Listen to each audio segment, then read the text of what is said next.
Hello friends, आपका स्वागत है हमारे चैनल ग्लांस अकेडमी पर। फ्रेंड्स, मैं निशु। हम पढ़ रहे हैं यूपी आरओ के लिए हिंदी, जो है आपकी घटना चक्र की समीक्षा अधिकारी, और यूपी पीसीएस के लिए बहुत ही हेल्पफुल रहेगी आपके लिए। आज का हमारा जो चैप्टर चल रहा है वो चल रहा है वाक्यांश। आइए स्टार्ट करते हैं। क्वेश्चन नंबर 161 देखेंगे। उचित अनुचित का ज्ञान रखने वाले के लिए एक शब्द में हम क्या कहेंगे? विवेकी, ज्ञानी, चतुर, दूरदर्शी। तो उसे हम कहते हैं विवेकी कहते हैं। उचित और अनुचित का जिसके पास ज्ञान होता है, या जो अपने माइंड से कैलकुलेशन कर लेता है कि हमें क्या सही है क्या गलत है हमारे लिए, तो उसे हम क्या कहेंगे? विवेकी कहेंगे। उचित अनुचित का ज्ञान रखने वाले के लिए हम विवेकी शब्द का यूज करते हैं। जो पुराण, उपनिषद, शास्त्र का ज्ञान रखता है उसे हम क्या कहते हैं? ज्ञानी कहते हैं। जो कि इसका पुराण का, उपनिषद का और शास्त्र का ज्ञान रखता है उसे हम क्या कहते हैं? ज्ञानी कहते हैं। जो आगे की सोचता है, जो आगे की सोचता है उसके लिए हम क्या कहते हैं? दूरदर्शी। जो चालाक हो उसे हम क्या कहते हैं? चतुर कहते हैं। तो इस तरह से हम देख सकते हैं कि ये हमारे सारे चारों के हमने एक्सप्लेनेशन भी जान लिए। आइए देखते हैं 162 नंबर क्वेश्चन को। जो अपने कर्तव्य का निश्चय कर सके, जो अपने कर्तव्य का निश्चय कर सके उसे हम क्या कहते हैं? एक वाक्य में द्वंद्वग्रस्त, भ्रमित, किम कर्तव्य विमूढ़, द्विविधाग्रस्त। तो उसे हम क्या कहते हैं? किम कर्तव्य विमूढ़ कहते हैं। जो अपने कर्तव्य का निश्चय न कर सके, या जो जान ना सके कि हमें मेरा कर्तव्य क्या है, मुझे क्या करना चाहिए, उसके लिए हम कौन सा वर्ड यूज करते हैं? किम कर्तव्य विमूढ़। कि वो अपने कर्तव्य से विमूढ़ हो चुका है, यह जानता नहीं है उसे क्या करना चाहिए। जो अपने कर्तव्य का निश्चय न कर सके, अर्थात जिसे अपने कर्तव्य का ज्ञान न हो, उसे हम क्या कहते हैं? किम कर्तव्य विमूढ़ कहते हैं। ये आपका इम्पोर्टेंट हो जाएगा वर्तनी शुद्धि में कि कैसे हम किम कर्तव्य विमूढ़ को लिखते हैं। पहले आप लिख लीजिए किम, यहाँ पे बिंदी होगी आपकी, किम कर्तव्य, फिर लिख लीजिए कर्तव्य, उसके बाद आप विमूढ़ लिख लीजिए। तो ये जरा ध्यान दीजिए, माँ में क्या होगा आपका? बड़ा ऊ की मात्रा और ढ होगा आपका। तो इस तरह से आप देख सकते हैं किम कर्तव्य विमूढ़ आपके वर्तनी शुद्धि के लिए, या वाक्य शुद्धि में भी ये दे सकता है वर्ड को। तो इससे आप इजीली निकल सकते हैं वहाँ से कि हाँ ये हमारा सही लिखा हुआ है। जो द्वंद्व में हो उसे हम क्या कहते हैं? द्वंद्वग्रस्त। या जो संदेह में होता है उसे हम क्या कहते हैं? द्वंद्वग्रस्त या संदेहग्रस्त। जो भ्रम में हो उसे हम क्या कहते हैं? भ्रमित कहते हैं। जो द्विविधा में हो उसे हम क्या कहते हैं? द्विविधाग्रस्त कहते हैं। क्वेश्चन नंबर है 163। ऐसा कवि जो तत्काल रचना करता हो, ऐसा कवि जो कैसे आपका तुरंत का तुरंत रचना कर दे, उसे हम क्या कहते हैं? आशु कवि कहते हैं। उसे हम क्या कहते हैं? आशु कवि कहते हैं। एक्सप्लेनेशन देख लेते हैं यहाँ पे। ऐसा कवि जो तत्काल या तुरंत रचना कर दे उसके लिए हम क्या वर्ड यूज करते हैं? आशु कवि। कवियों में श्रेष्ठ को क्या कहते हैं? कविराज कहते हैं। कवियों में जो सबसे श्रेष्ठ होता है उसके लिए हम कौन सा वर्ड यूज करते हैं? कविराज। कवियों में महान के लिए हम क्या कहते हैं? महाकवि। कवियों का ईश हम किसे कहते हैं? कवीस को कहते हैं। कवियों में ईश को क्या कहते हैं? कवीस कहते हैं। अव्यक्त शब्द के लिए प्रयुक्त वाक्य कौन सा है? जिसे यहाँ पे हम एक पहले देख लेते हैं। जिसे कहा ना जा सके, जिसे व्यक्त न किया जा सके, जिसे कहा जा सके, जिसे व्यक्त किया जा सकते। अव्यक्त मतलब हम खुद अपने आप को व्यक्त नहीं कर पा रहे हैं, तो उसे हम क्या कहेंगे? जिसे व्यक्त न किया जा सके उसे हम क्या कहेंगे? एक वर्ड में अव्यक्त कहेंगे। एक्सप्लेनेशन देख लेते हैं। अव्यक्त शब्द के लिए जो हमारा वाक्य होगा वो क्या होगा? शब्द द्वारा जो व्यक्त ना हो सके उसे हम क्या कहेंगे? अव्यक्त कहेंगे। जो बोल नहीं सकता उसके लिए हम क्या कहते हैं? मूक शब्द का यूज करते हैं। जो वचन या वाणी द्वारा कहा जा सके उसे हम क्या कहते हैं? कथनीय कहते हैं। जिसके बारे में कुछ न कहा जा सके उसे क्या कहेंगे? अकथनीय। जिसके बारे में कुछ भी न कहा जा सके उसे हम क्या कहेंगे? अकथनीय कहेंगे। क्वेश्चन नंबर 165 है। जिसके हाथ में शूल हो उसके लिए एक शब्द में हम क्या यूज करेंगे? चक्रपाणी, शूलपाणी, वज्रपाणी, पाणी ग्रहण। तो उसे हम क्या कहेंगे? शूलपाणी कहेंगे। पाणी मीन्स हाथ होता है, तो जिसके हाथ में शूल हो उसे हम क्या कहेंगे? शूलपाणी कहेंगे। क्वेश्चन नंबर एक्सप्लेनेशन देख लेते हैं पहले। जिसके हाथ में शूल हो उसके लिए उपयुक्त शब्द क्या होगा? शूलपाणी होगा। जिसके हाथ में चक्र हो उसके लिए हम चक्रपाणी यूज करते हैं। जिसके हाथ में वज्र हो उसे हम वज्रपाणी कहेंगे। किसी का हाथ ग्रहण किया जाना क्या कहलाता है? विवाह या पाणी ग्रहण कहलाता है। तो इस तरह से आप देख सकते हैं क्वेश्चन नंबर है 166। संध्या और रात्रि के बीच का समय क्या कहलाता है? श्याम काल, सूर्यास्त, निशा, गोधूली। तो उसे क्या कहते हैं? गोधूली कहते हैं। संध्या और रात्रि के समय का जो बीच का समय होता है उसे हम क्या कहते हैं? गोधूली कहते हैं। संध्या और रात्रि के बीच का समय हम क्या कहलाता है? गोधूली कहलाता है। श्याम काल संध्या का समय और निशा रात्रि को ही कहा जाता है। सूर्यास्त शब्द सूर्य के अस्त होने के लिए प्रयोग किया जाता है। क्वेश्चन नंबर है 167। जो सब कुछ जानता है, जो सब कुछ जानता है उसके लिए हम क्या कहेंगे? सर्वज्ञ कहेंगे। उसके लिए कौन सा वर्ड यूज होगा? सर्वज्ञ। जो सब कुछ जानता हो उसके लिए हम सर्वज्ञ कहते हैं। भूत, वर्तमान तथा भविष्य तीनों कालों को जानने वाले को क्या कहते हैं? त्रिकालज्ञ कहते हैं। भूत को भी जानता हो, भविष्य को भी जानता हो और वर्तमान को भी जानता हो, उसके लिए हम क्या वर्ड यूज करेंगे? त्रिकालज्ञ, मतलब तीनों ही काल का ज्ञाता। जिसने ज्ञान प्राप्त किया हो, जिसने ज्ञान प्राप्त किया हो उसके लिए हम क्या कहेंगे? ज्ञानी कहेंगे। क्वेश्चन नंबर है 168। अकथनीय शब्द के लिए सर्वोत्तम वाक्य क्या है? अकथनीय मतलब जिसे हम कह ना सके, उसके लिए हम क्या कहते हैं? अकथनीय वर्ड का यूज करते हैं। जिसका खंडन ना हो सके, जो घोर या भीषण ना हो, जिसके बारे में कुछ कहा ना जा सके, जो तर्क से सिद्ध ना हो सके, तो उसके बारे में क्या हो जाएगा अकथनीय का? सी ऑप्शन आपका सही होगा। जिसके बारे में कुछ कहा ना जा सके, जिसके बारे में कुछ जानते नहीं हैं, उसे क्या कहेंगे? अकथनीय कहेंगे। जिसके बारे में कुछ कहा ना जा सके उसके लिए अकथनीय शब्द का यूज करते हैं। जिसका खंडन ना हो उसे हम अकाट्य कहते हैं। जो घोर या भीषण ना हो उसे हम अघोर कहते हैं। जो तर्क से सिद्ध ना हो सके उसे हम अतर्क्य कहते हैं। जो तर्क के द्वारा सिद्ध नहीं हो सकता है उसे हम क्या कहते हैं? अतर्क्य कहते हैं। और जो इसका खंडन नहीं हो सकता है उसे हम क्या कहते हैं? अकाट्य, मतलब वो काटने योग्य नहीं है या खंडन करने योग्य नहीं है। बिना पलक गिराए हुए, बिना पलक गिराए हुए के लिए एक वर्ड में हम क्या लिखेंगे? अनिमेष, अच्युत, अतिश्वन, अदृष्ट। तो उसके लिए हम जो वर्ड यूज करेंगे अनिमेष। बिना पलक गिराए हुए के लिए हम कौन सा वर्ड यूज करेंगे? अनिमेष। एक्सप्लेनेशन इसका देखेंगे हम। बिना पलक गिराए हुए के लिए एक वर्ड में क्या कहेंगे? अनिमेष अथवा अपलक। जो भी ऑप्शन में रहेगा आपका अकॉर्डिंग टू ऑप्शन आप उसको चूज कर लीजिएगा। अपने स्थान से न हटने या गिरने वाला क्या कहलाता है? अच्युत कहलाता है। ध्वनि का अतिक्रमण करने वाले के लिए हम क्या शब्द यूज करते हैं? अतिश्रवण कहते हैं। जो न देखा गया हो उसे हम क्या कहते हैं? अदृष्ट कहते हैं। जिसे हम देख नहीं सकते उसके लिए हम क्या वर्ड यूज करेंगे? अदृष्ट। क्वेश्चन नंबर है 170। बिना पलक झपकाए, अभी हमने पढ़ा, उसे क्या कहेंगे? अनिमेष या अपलक, जो भी रहेगा अकॉर्डिंग टू ऑप्शन। अपलक भी यहाँ पे हो जाएगा। बिना पलक झपकाए के लिए एक वर्ड में हम अनिमेष या अपलक का यूज करेंगे। निष्फल न होने वाले के लिए हम क्या वर्ड यूज करेंगे? अमोघ। निष्फल न होने वाले के लिए हम क्या वर्ड यूज करेंगे? अमोघ का यूज करेंगे। जो अपने स्थान से अलग ना किया जा सके उसके लिए हम क्या कहते हैं? अच्युत, मतलब वो अपने स्थान से जुड़ा हुआ है और जहाँ पे था वहीं पे वो टिका हुआ है। जिसके पास घर ना हो उसके लिए हम क्या कहते हैं? अनिकेत। निकेत मीन्स घर होता है और अ लगने पे उसके पास घर नहीं है, अनिकेत हो जाएगा। तो जिसके पास घर ना हो उसके लिए हम क्या वर्ड यूज करेंगे? अनिकेत।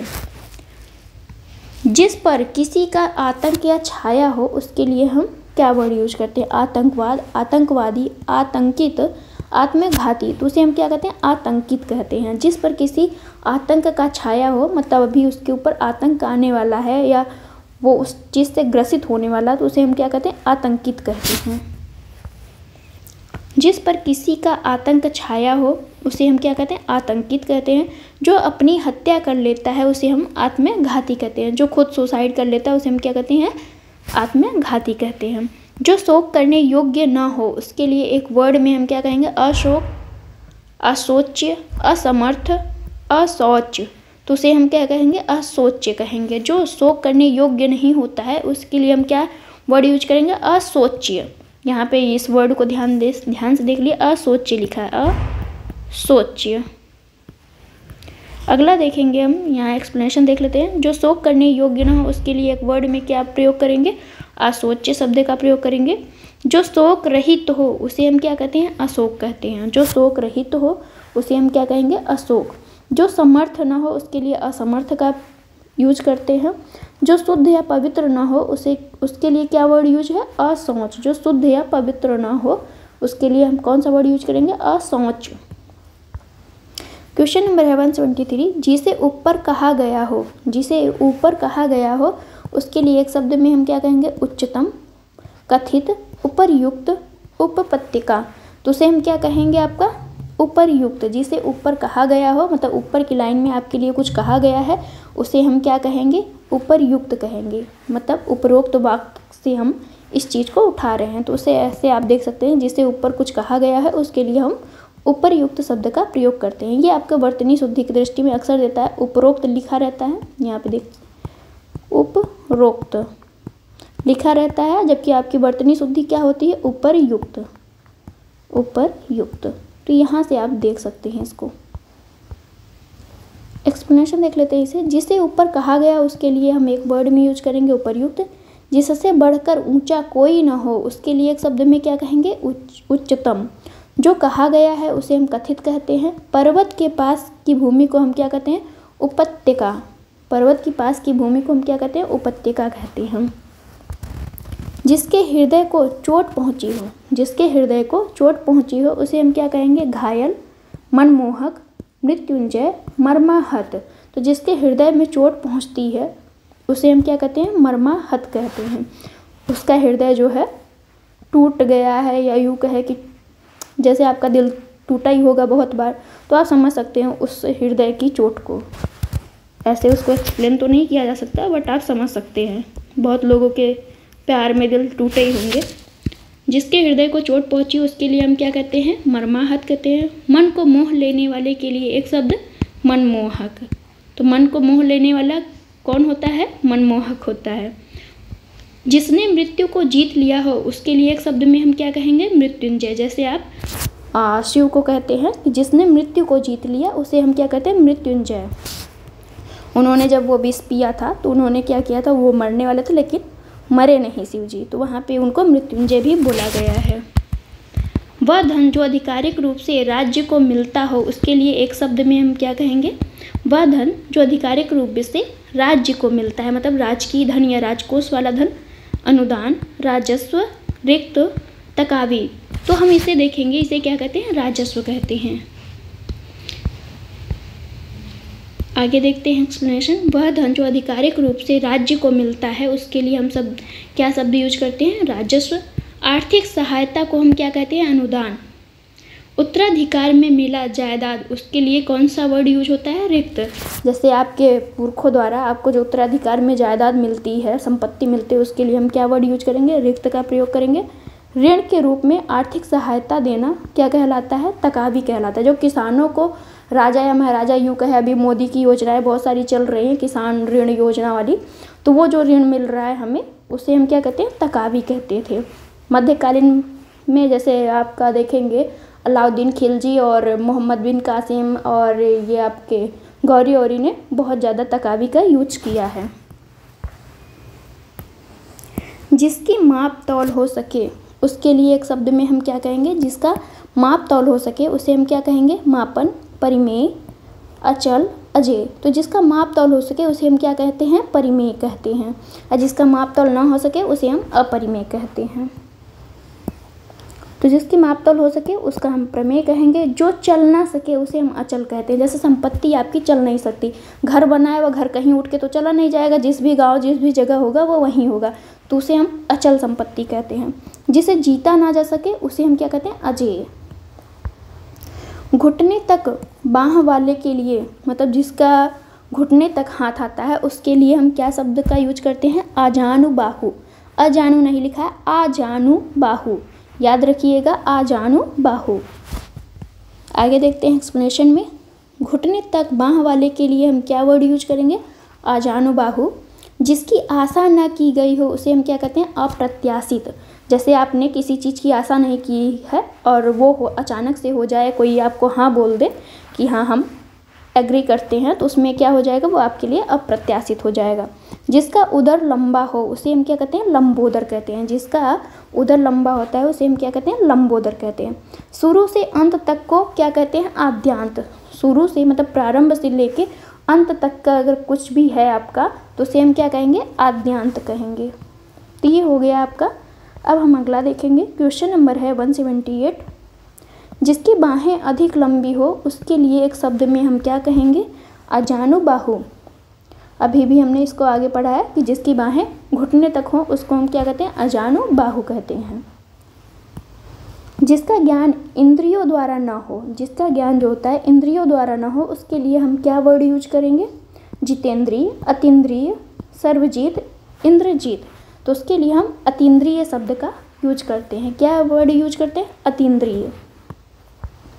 जिसका ज्ञान इंद्रियों द्वारा ना हो उसे हम क्या कहेंगे, एक वर्ड में अतीन्द्रिय कहेंगे। जिसने इंद्र को जीता हो उसके लिए हम क्या कहेंगे, इंद्रजीत कहेंगे। जिसने इंद्रियों को जीत लिया हो उसके लिए हम क्या वर्ड यूज करते हैं, जितेंद्रिय। सबको जीतने वालों को हम क्या कहते हैं, सर्वजीत कहते हैं। सबको जीत लिया जो, उसे हम सर्वजीत कहते हैं। जिसने इंद्रियों को जीत लिया, किसका, इंद्रियों, आपकी 5 इंद्रियां हैं, बताइएगा कौन कौन से कमेंट बॉक्स में, उसे हम क्या कहेंगे, जितेंद्रिय कहेंगे। जिसने इंद्र भगवान को जीता उसे हम क्या कहेंगे, इंद्रजीत कहेंगे। और जिसका ज्ञान इंद्रियों द्वारा ना हो, जो इंद्रियों के द्वारा ज्ञान ना लिया हो, उसे हम क्या कहेंगे, अतीन्द्रिय कहेंगे। क्वेश्चन नंबर है 180। जिसका अनुभव इंद्रियों द्वारा ना हो उसे हम क्या कहेंगे, अभी अभी हमने पढ़ा, अतीन्द्रिय कहेंगे। जो इंद्रियों के ज्ञान के परे हो, जो इंद्रियों के ज्ञान के परे हो, जो इंद्रियों के द्वारा ज्ञान ना लिया गया हो, एक ही वर्ड है, उसे हम क्या कहेंगे, अतीन्द्रिय। बस आपका वर्ड चेंज हो गया तो इसका मतलब ये नहीं है। अब हम यहाँ पे एक्सप्लेनेशन देख लेते हैं। इंद्रियों को जीत लिया हो जिसने, उसके लिए हम जितेंद्रिय शब्द का प्रयोग करेंगे। इंद्रियों को जीत लिया हो जिसने, उसके लिए अभी अभी हमने पढ़ा, जितेंद्रिय का प्रयोग करेंगे। तो यहाँ पे हम देखेंगे क्वेश्चन नंबर 183। सबको समान भाव से देखने वाले के लिए एक शब्द में हम क्या कहेंगे, बहुदर्शी, प्रियदर्शी, समदर्शी, त्रिकालदर्शी। तो सबको एक समान भाव से जो देखता है उसके लिए हम समदर्शी शब्द का यूज करते हैं। सबको समान भाव से देखने वाले के लिए एक शब्द में क्या कहेंगे, समदर्शी। जिसने बहुत कुछ देख लिया हो उसके लिए हम क्या कहेंगे, बहुदर्शी। उसने बहुत कुछ देख लिया है। जो देखने में प्रिय लगता हो उसे हम क्या कहते हैं, प्रियदर्शी कहते हैं। आपके भी कोई ना कोई प्रिय होंगे जिनको देख के आपको बहुत अच्छा लगता होगा, तो उसे हम क्या कहते हैं, प्रियदर्शी कहते हैं। भूत, वर्तमान और भविष्य को देखने वाले के लिए हम क्या कहते हैं, त्रिकालदर्शी। जिसने भूत को भी देखा है, वर्तमान को भी देख रहा है और भविष्य भी देखेगा, उसके लिए हम कौन सा वर्ड यूज करेंगे, तो त्रिकालदर्शी। वो तीनों ही कालों को देखता है या देख रहा है। प्रियदर्शी शब्द के लिए एक वाक्य, अभी हमने पढ़ा कि जो आपको प्रिय लगता है उसे हम क्या कहते हैं, देखने में प्रिय लगे उसे हम क्या कहते हैं, आपका प्रियदर्शी कहते हैं। दर्शी मीन्स होता है देखना। तो यहाँ पे आप देख लिए, जो देखने में आपको प्रिय लगे उसे हम क्या कहेंगे, प्रियदर्शी। जो भेदा या तोड़ा ना जा सके, जो भेदा या तोड़ा ना जा सके उसके लिए हम क्या वर्ड यूज करेंगे, दुर्गम, अभेद्य, दुर्गेय, असंभव। तो उसके लिए हम यूज करते हैं अभेद्य। जैसे कोई आपका भेद होता है, उसमें आपको तोड़ा या जोड़ा ना जा सके, उसके लिए हम क्या वर्ड यूज करेंगे, अभेद्य। एग्जैक्ट एग्जाम्पल नहीं आ रहा है यहाँ पे, तो आप समझ जाइएगा। जो भेदा या तोड़ा ना जा सके उसके लिए हम एक वर्ड में क्या यूज करेंगे, अभेद्य।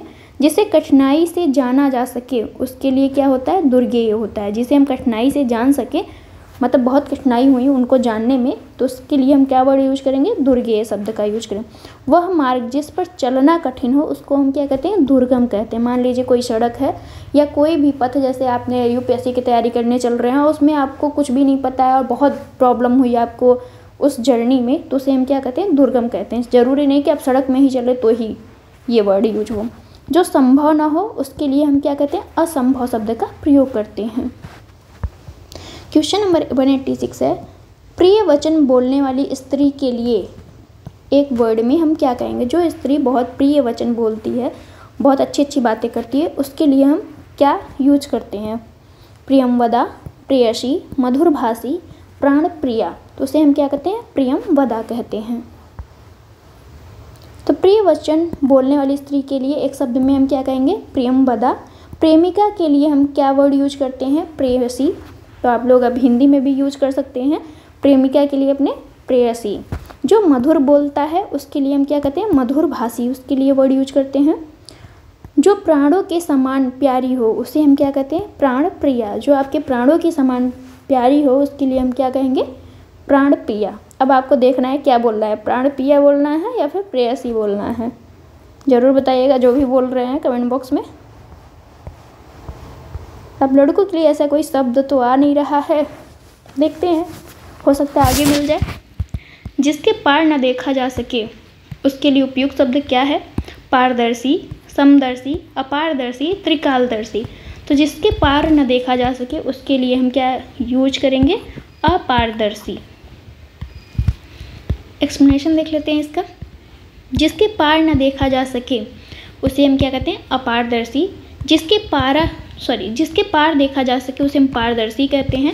मान लीजिए कोई कपड़ा है, उसके आर पार हमें थोड़ा बहुत दिख रहा है तो उसे हम क्या कहेंगे, पारदर्शी। और जिसके कोई कपड़ा ऐसा है जिसके पार, मान लीजिए दीवार ही है आपकी, जिसके पार हमें बिल्कुल भी नहीं दिखाई देता उसे हम अपारदर्शी कहते हैं। सबको समान भाव से देखने वाले के लिए समदर्शी वर्ड का यूज होता है। जो भूत, वर्तमान, भविष्य तीनों ही काल को देखता है उसे हम क्या कहते हैं, त्रिकालदर्शी कहते हैं। तो ये हमारे रिपीट क्वेश्चन है।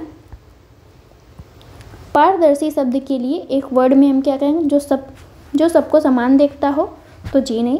अच्छे कार्य करने पर दिया जाने वाला इनाम, ये भी नहीं। जिसके आर पार देखा जा सके, तो ये आपका सही है। पारदर्शी वो होता है जिसके हम आर पार दोनों देख सकते हैं।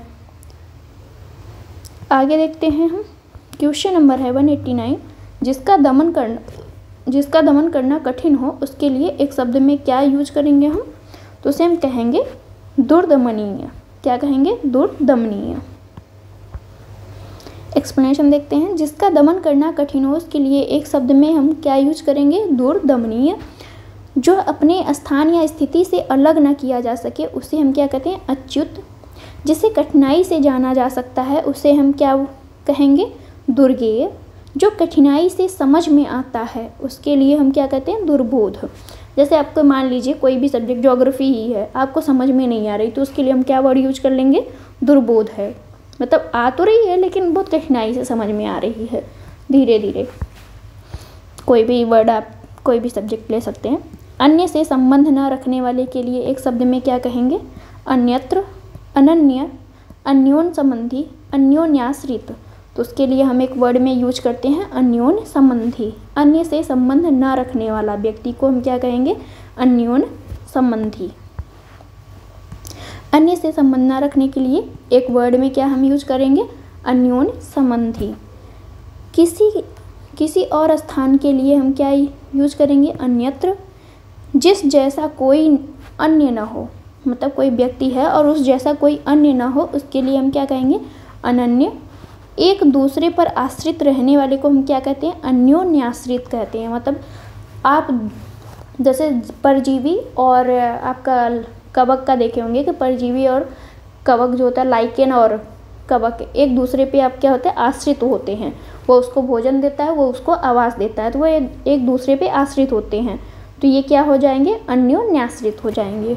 ये वर्ड आपका पर्यावरण में आया भी होगा लेकिन यह समझ में आया नहीं। यहाँ से आप समझ सकते हैं कि लाइकेन और कवक एक दूसरे को भोजन और आवास प्रदान करते हैं। तो इस तरह से हम देख सकते हैं कि एक दूसरे पर आश्रित होने के लिए हम क्या वर्ड यूज करेंगे, अन्योन्याश्रित। ये आपका वर्तनी शुद्धि में भी आ सकता है अन्योन्याश्रित, तो इसको 1-2 बार आप लिख के प्रैक्टिस कर लीजिएगा।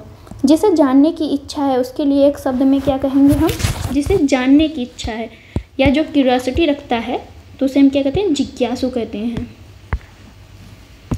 जिसे जानने की इच्छा होती है उसके लिए एक वर्ड में हम क्या कहेंगे, जिज्ञासु। ज्ञान को अर्जन करने की इच्छा ज्ञानार्थी कहलाती है। किसी पर विजय पाने की इच्छा को हम क्या कहते हैं, जिगीषु कहते हैं। विजय पाने की इच्छा को हम क्या कहेंगे, जिगीषु कहेंगे। अधिक समय तक जीवित रहने का इच्छुक रखने वाले व्यक्ति को हम क्या कहते हैं, जिजीविषु कहते हैं। तो अधिक समय तक जीवित रहने की इच्छा रखने वाले व्यक्ति को हम क्या कहते हैं, जिजीविषु। क्वेश्चन नंबर है 192। जानने की इच्छा रखने वाले के लिए हम क्या कहेंगे, जिज्ञासु कहेंगे। जानने की इच्छा रखने वाले व्यक्ति को जिज्ञासु कहते हैं। 2-3 बार हम इसलिए बोलते हैं ताकि आपको याद हो जाए और आपको यहीं से तैयार हो जाए, ना कि ऐसे कि हम बार बार वही रिपीट कर रहे हैं, इसलिए ताकि आप भी 1-2 बार हम रिपीट किए और 1-2 बार आप इसको देखते हुए रिपीट कर लेंगे तो आपको मोस्टली तैयार हो जाएगा। जीने की प्रबल इच्छा जिसे होती है उसे हम क्या कहते हैं? जिजीविषा कहते हैं। कुछ जानने या ज्ञान प्राप्त करने की इच्छा क्या कहलाती है? जिज्ञासा कहलाती है। जिजीविषा शब्द हेतु उपयुक्त वाक्य का चयन कीजिए। अभी अभी हमने पढ़ा, इसे क्या कहेंगे? जिजीविषा को जानने की इच्छा रखना, जानने की इच्छा, जीने की इच्छा या जीतने की इच्छा। तो जिजीविषा हम किसे कहते हैं? जीने की इच्छा रखने वाले को क्या कहेंगे हम? जिजीविषा। दूसरे के दोष खोजने वाले को क्या कहते हैं? अनुसंधानकर्ता, छिद्रान्वेषी, आलोचक, शत्रु। तो दूसरे के दोष खोजने वाले को हम क्या कहते हैं? छिद्रान्वेषी कहते हैं। अपने दोष तो हम खोज नहीं पाते हैं लेकिन हम दूसरों के दोष जरूर निकाल देते हैं, तो उसे हम क्या कहेंगे?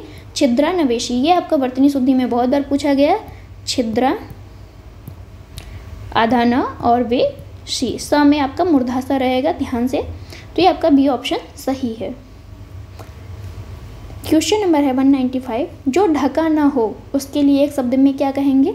अनावृत, अनावर्त, अनावृत्ति, अनावृष्टि। तो उसे हम क्या कहते हैं? अनावृत्ति। जो ढका नहीं होता है उसके लिए एक वर्ड में क्या कहेंगे? अनावृत्ति कहेंगे। यहाँ पे एक्सप्लेनेशन देख लेते हैं। जो ढका ना हो उसके लिए एक शब्द में अनावृत।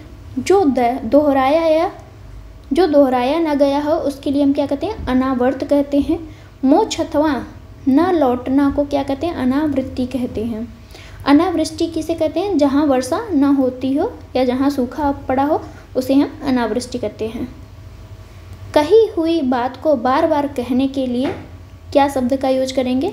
कथित, कहावत, कटुभाषी, पुनरुक्ति। तो उसे हम कहते हैं अपनी ही बात को बार बार अगर हम दोहरा रहे हैं, अभी बोल रहे हैं, कही हुई बात को बार बार कहना, उसे हम क्या कहते हैं? पुनरुक्ति कहते हैं। बार बार पुनरावृत्ति करना या दोहराना। कही गई बात कथित होती है। कोई बात अगर कही गई है उसके लिए हम क्या यूज करेंगे? कथित। कटु बोलने वाले को हम क्या कहते हैं? कटुभाषी। जो बहुत कड़वा बोलता है उसके लिए हम क्या वर्ड यूज करते हैं? कटुभाषी। कही हुई बात को बार बार कहना या दोहराना उसके लिए क्या वर्ड यूज करेंगे? पुनरुक्ति, पुनरुक्ति। याद रखिएगा। जो आसानी से प्राप्त किया जा सके, जो आसानी से हमें मिल जाए उसे हम क्या कहते हैं? सर्वज्ञ, सुलभ, सर्वजीत, सुखद। तो उसे हम क्या कहते हैं? सुलभ कहते हैं। आसानी से हमें प्राप्त हो जाती है कोई चीज़, तो अगर जो आसानी से प्राप्त हो जा सके उसके लिए हम सुलभ शब्द का यूज करते हैं। सर्वज्ञ उसे कहते हैं जो सब कुछ जानता है। सबको जीतने वाले के लिए एक वर्ड में हम क्या कहेंगे? सर्वजीत। सुख देने वाला क्या कहलाता है? सुखद कहलाता है। समान रूप से ठंडा या गर्म के लिए एक शब्द में क्या कहेंगे? समशीतोष्ण, समदर्शी, समकालीन, शीतोष्ण। तो अगर समान रूप से ठंडा और गर्म है, ना बहुत ज़्यादा ठंडी है ना बहुत ज़्यादा गर्मी है, तो उसे हम क्या कहेंगे? समशीतोष्ण कहेंगे। समान रूप से ठंडा और गर्म रहने पर हम क्या वर्ड यूज करते हैं? समशीतोष्ण को। जो सबको समान समझता है उसके लिए हम क्या कहते हैं? समदर्शी। उसी समय में रहने वाले को हम क्या कहते हैं? समकालीन। जैसे अब हमारे साथ हम लोग का काल तो चल ही रहा है, मोदी जी का भी काल चल रहा है, तो ये हमारे समकालीन हो गए मोदी जी। ठंडा और गर्म, या हम लोग मोदी के समकालीन हो गए। ठंडा और गर्म को हम क्या कहते हैं? शीतोष्ण कहते हैं। अनुत्तरित, अनुत्तरित के लिए एक शब्द वाक्य क्या होगा? यहाँ पे अनुत्तरित तो खुद एक वाक्य शब्द है, इसके लिए हम कौन सा वाक्य यूज करते हैं? जिसका उत्तर दिया गया हो, जिसका उत्तर ना दिया गया हो, जिसके अंदर अर्थ भरा हो, जो आलोचना के योग्य हो। तो यहाँ पे आपका आंसर हो जाएगा बी। जिसका उत्तर ना दिया गया हो उसे हम क्या कहेंगे? अनुत्तरित कहेंगे। एक्सप्लेनेशन इसका देखेंगे हम। तो जिसका उत्तर ना दिया गया हो उसके लिए एक वर्ड में क्या यूज करेंगे? अनुत्तरित कहेंगे। जिसका उत्तर दिया गया हो उसे हम क्या कहेंगे? उत्तरित कहेंगे। जिसके अंदर अर्थ भरा हो उसके लिए हम क्या कहेंगे? अर्थ गर्भित, कि इसके अंदर ये अपना अर्थ अपने आप को समाहित रखा है, अपने अर्थ को भी। जो आलोचना के योग्य हो उसे हम क्या कहेंगे? आलोच्य कहेंगे। क्वेश्चन नंबर है 200। अपने मत को मानने वाले के लिए एक शब्द में क्या कहेंगे? स्वेच्छाचारी, स्वस्य, आत्माभिमत, मतानुयायी। तो उसे हम क्या कहेंगे, आत्माभिमत कहेंगे। अपने मत को मानने वाले को हम क्या कहेंगे, आत्माभिमत कहेंगे। जैसे मान लीजिए अशोक ने जो धर्म सर्वधर्म समभाव का दिया था वर्ड कि धर्म में ही सब कुछ है उसके लिए, तो वो अपने ही किसको मान रहा था, अपने ही मत को मान रहा था। तो उसे हम क्या कह सकते हैं, आत्माभिमत। अपने मत को मानने वाले के लिए हम क्या वर्ड यूज करेंगे, आत्माभिमत। अपनी इच्छा के अनुसार आचरण करने वाले को हम क्या कहेंगे, स्वेच्छाचारी। जो अपने मस्त मौला मौज जिंदगी में रहता है, अपनी ही कहता है, अपनी ही सुनता है, वो कौन होता है, स्वेच्छाचारी होता है। अपने ही वश में रहने वाले को हम क्या कहते हैं, स्ववश्य। क्या कहेंगे, स्ववश्य। स्व मीन्स सेल्फ के, और वश्य मतलब अपने ही वश में रहना। मत के अनुसार चलने वाले को हम क्या कहेंगे, मतानुयायी कहेंगे। कोई मत है, उसके अनुसार कोई व्यक्ति चल रहा है तो उसे हम क्या कहेंगे, मतानुयायी कहेंगे। अब हम इसको पढ़ेंगे अगली वीडियो में। फ्रेंड्स, आपको वीडियो कैसी लगी जरूर बताइएगा। Thank you for watching.